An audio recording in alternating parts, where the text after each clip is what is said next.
የናሂ ፍቅረኛ ከአረብ ሀገር መጣችሁ ብዬ በጣም ማበደች። ጉድ እኮ ነው። አብርሽ በጣም ተናደደ፣ በጣም አለቀሰ። ሩታ የት እንዳለች እስካሁን አይታወቅም።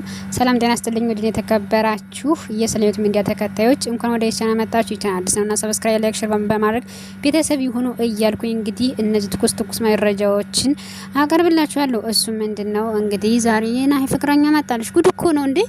አረ ናሂ እንደዚህ ያደርግም በእውነት አረ ጉድ እኮ ነው። ይህቺ ደግሞ እህቱ ደግሞ ነፍሰ ጡር እኮ ናት። ሚስቱ እንዴት ነው እየወተትሽ እቤቱ ድረስ ይዘሽ የምትሄጂ? አልገባኝም። ለምንድን ነው የተቀበለሻት ቦሌ ላይ? አልገባኝም ማለት የወንድምነት እንዴት ወንድምሽ እንዴት አሳልፈሽ ትሰጫለሽ እንዴ? ብራንክም ቢሆን ግን ብራንክ አይመስለኝም እውነት ለመናገር ጉድ እኮ ነው። እንዴት ታደርጊያለሽ? ልጅቱ ሴትዮዋ የናሂ ሚስት ውብዬ ነፍሰ ጡር ናት አይደል እንዴ? ሁለተኛ ነፍሰ ጡር ናት። እንዴት ሌላ ሴት እየወተትሽ ትወስጃለሽ? አንተ ኪራና ኩራ ነው የምትባሉት ማለት ነው። እንዴት እቤት ድረስ ትወስዳላችሁ? ይሄ እኮ ነው ችግሩ። ዩቲዩበር ሆናችሁ ቤታችሁን አታሳዩ ለሰው፣ በቃ አታሳዩ ለሰው፣ እውነት አታሳዩ። ጥሩ አይደለም እንዴ! እንዴት የሰው ቤት ዝም ብላችሁ ማለት እሱን ደውላችሁ መናገር ትችላላችሁ። እሱ ደግሞ በጭራሽ አላቃት ምን ያለው እውነት ለመናገር ግን እውነት ፕራንክ ነው ደግሞ ማለት እንደዚህ በጣም ያስጠላል። እስኪ እንዴ ማን ነው ቆይ የራሱን ህይወት በቃ እውነተኛ ህይወት የሚያመጣል? እናንተ ደግሞ ጀመራችሁ ማለት ነው። እርግጠኛ ነኝ የሄሉ ፕራንክ ነው። እርግጠኛ ሄሉ በጣም ግፈኛ ናት ማለት ነው። በቃ የሆነ ከአረብ ሀገር ሳትመጣ እዛው እንትን አድርገ ሻንጣ ሸክማ ነው አረብ ሀገር የመጣ ያስደረጋ እንትን የምታደርግ በጣም ኃይለኛ ፕራንክ ነው። ግን ደግሞ በዚህ ሰዓት ፕራንክ ለሚስቲቱ እንትን አይላት ማለት ጥሩ አይደለም። ነፍሰ ጡር ናት፣ ትጨናነቃለች። እንዴ እሱ ጭራሽ አላቃትም እያለ እነሱ በቃ እንትን ይላሉ ማለት እሷ ትጋጋጣለች። ጭራሽ በቃ ወጣ ተሰድበዋለች ምናምን ይሄን እኮ ነውር ነው እውነት ለመናገር። እንዴት ታደርጊያለሽ? ነውር ነው፣ አይደረግም። እንደዚህ ማድረግ የለብሽም። አረ ይደብራል። ናሂም ወይ ብቻ የሆነ ሰው ተማክሮ ነው ወይ ናሂ ሊሆን ይችላል ወይ ሄሉ ነው የምትችለው። ልክ እርግጠኛ ነኝ እሱ ራሱ በቃ ተመካክረው ነው እሷ ስትመጣ ልክ ፍንጃውን የፈረደበት ፍንጃው ተሰበረ ማለት ነው። በጣም እንትን ይላል። በጣም ይገርማል እውነት ለመናገር ማለት ነውና እንደዚህ ባታደርጉ በጣም ጥሩ ነው። ነውር ነው። ልጅቷ ነፍሰ ጡር ናት። ውብዬን በኋላ ላይ ደግሞ አልፈልግም ብላ ለነገሩ እናንተ ፕራንክ ነው የምትሰሩት። እውነት ለመናገር ፕራንክ ነው የምትሰሩት። ምክንያቱም ናሂ በፍጹም እንደዚህ አደርግም። ለተመልካች ግን ክብር ይኖራችሁ። ኧረ ተው፣ ክብር ይኖራችሁ። ተው። ግን እውነት አንተ አድርገው ከሆነ እውነት ኧረ ግን አታደርገውም። እንደዚህ እውነት አታደርገውም። አንተ ይቅር አትልህም። እውነት ለመናገር ውብዬ ይቅር የስደተታችን እናት ይቅር አትልህም። እውነት ሲጀመር እኔ እንጃ ማለት አይመስለኝም። ብቻ ማለት ፕራንክ አይመስለኝም። እውነት ለመናገር ብቻ ነው ያላቀም አይመስለኝም። እሱ እንደዚህ የሚያደርግ ሰው አይደለም። እውነት ለመናገር እንደሱ የሚያደርግ ሰው አይደለም። እውነት ለመናገር ማለት ነውና አንተ እንደዚህ ማድረግ የለብህም። በፍጹም እንደዚህ አታደርግም። እና ውሸት ነው የሚመስለኝ። ነገር ግን የዚህን ያህል ልጅቷን ባትረብሿት በጣም የተሻለና የተመረጠ ነው። ልጅቷ ማለት ትጎዳለች ማለት ነው። ውብዬ ትጎዳለች። ጥሩ አይደለም። እውነት ትጎዳለች። ይከብዳታል። በዚህ ሰዓት ከጎኗ ሆነ እንደዚህ ማለት ነው እንጂ ያለብህ ፕራንክ እያልክ እሷን እንትን ማለት የለብህም። ማሟረት የለብህም። እሷን በእሷ ላይ መጫወት የለብህም እንትን ለመናገር ማለት ነው። አረ ሄሉ ተያንቺ ፕራንክ ነው ከዚህ ሁሉ ነገር። ናቲ ለምንድን ነው ከናቲ ጋር የማትታረቁት? ከናቲ ተታረቂና ካናዳ ይወሰድሽና በቃ እዛ ህይወትሽን ኑሪ።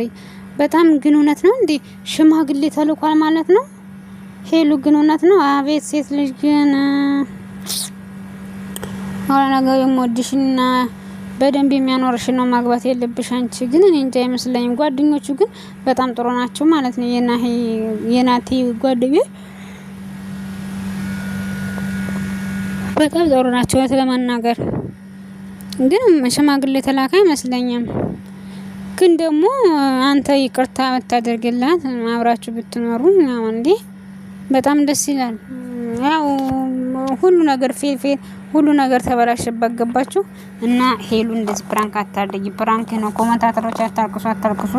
ፕራንክ ነው ያነሱ ማለት ነው። ወደ ሁለተኛ ቪዲዮ ሲሄድ እንግዲህ አብሬ ዛሬ እያለቀሰ ነበር። ግን ነው ከየት መጣ? እስቲ መረባ ወንድ ክብረ ቢስ ከሷ ጋር ጀግለል እያለ ሄዳል። እንዴት ነውር ነው? አይደረግም እኮ እንደዚህ በፍጹም ነውር ነው። አይደረግም። እንዴት አደርጋለሁ?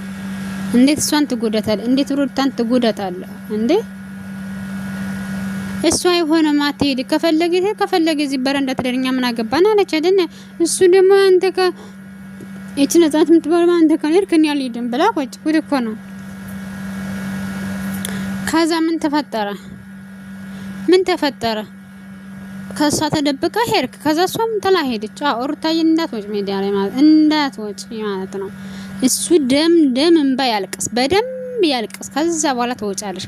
ትቅጭው። እሺ ቅጣት ታውቂያለሽ? ቅጣት ማለት ነው። በደንብ ቅጭው። ምክንያቱም እየሄደ 10 ሴት በቃ መዝለል፣ እየሄደ ሴት መዝለል። ትዳር እኮ ቀልድ አይደለም አይደል እንዴ? በቃ እንደዚህ ያርግ። እውነት እንዲሁ 1 ወር 2 ወር ራሱ ያስችሎሽ ቆይተሽ እሱን ብትቀጭው በጣም በጣም ይማርበታል ማለት ነው። በጣም በቃ ጥሩ ነው። ጥሩ ሁኔታ ነው የሚሆነው ለማለት ፈልጌ ነው። በቃ ጥሩ ሁኔታ እንትን ያለው እና አንዳንድ ጊዜ ብቻ በጣም ከባድ ነው። በጣም እውነት ለመናገር በጣም ይከብዳል። እና እሱን እንትን በይው አሰቃይው። ተሎ እንዳትገኝለት ብታይ ተሎ እንዳትገኝነት። እውነቴን ነው። ከተገኘልሽ አሁን መጫወቻ ነው የሚያደርግሽ። ጸጥ በይው እስኪ። እባዱን ቤት ይሸከሙ። እንከፍ እንደዚህ ያሉ ወንዶች አሁን በ3 ወር ገና እሷ እኮ ሰው ያስፈልጋታል አይደለ እንዴ? ሩታ በዚህ ሰዓት ነው የሚያስፈልጋት። እንዴት በዚህ ሰዓት ከሌላ ሴት ጋር እየተለጣጣፍክ ትመጣለህ? ለቪውና ለእንትን ብላ ነውር አይደለም እንዴ? እሷ ያለችህን ለምን አታደርግም? ተስማምታችሁ በቃ ከሄደት የራሷ ጉዳይ ብላ እሷም ከህይወታቸው ውጭ አለች። ከዛ በኋላ ይቅርታ ተደረገለ። አሁን አንተ ሄደ ዙራ ከሷ ጋር ሄደ በቃ ሄደ እንትና ተለጥፍክ ማለት እሷ ተደመንታል። የሩታ ጥፋት ምንድነው? ሩታ ምንም ጥፋት የለባትም ሩታ እውነት ለመናገር ማለት ነው። ስለዚህ አንተ የምታደርገው ነገር አንተ እንትን የምትለው ነገር በጣም ያሳፍራል። በጣም ነውር ነው። እንደዚህ አይደረግም እንዴ! ምንድነው? ምን ጉድ ነው?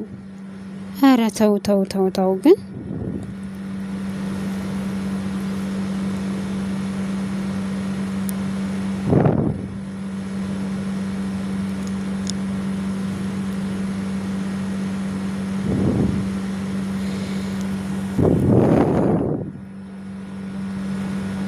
ጥሩ አይደለም እውነት።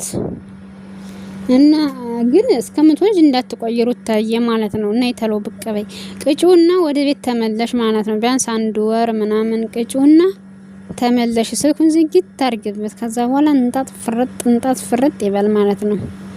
የሆነ ስልክ ማለት ነው ወጥተሽ ትደውይና ያንን ስልክ ከዛ በኋላ ታጠፊዋለሽ ማለት ነው። እሱን እንዳያገኝሽ የሆነ ቦታ ሆነሽ ማለት ነው። ከዛ ይማርበታል። እውነት ለመናገር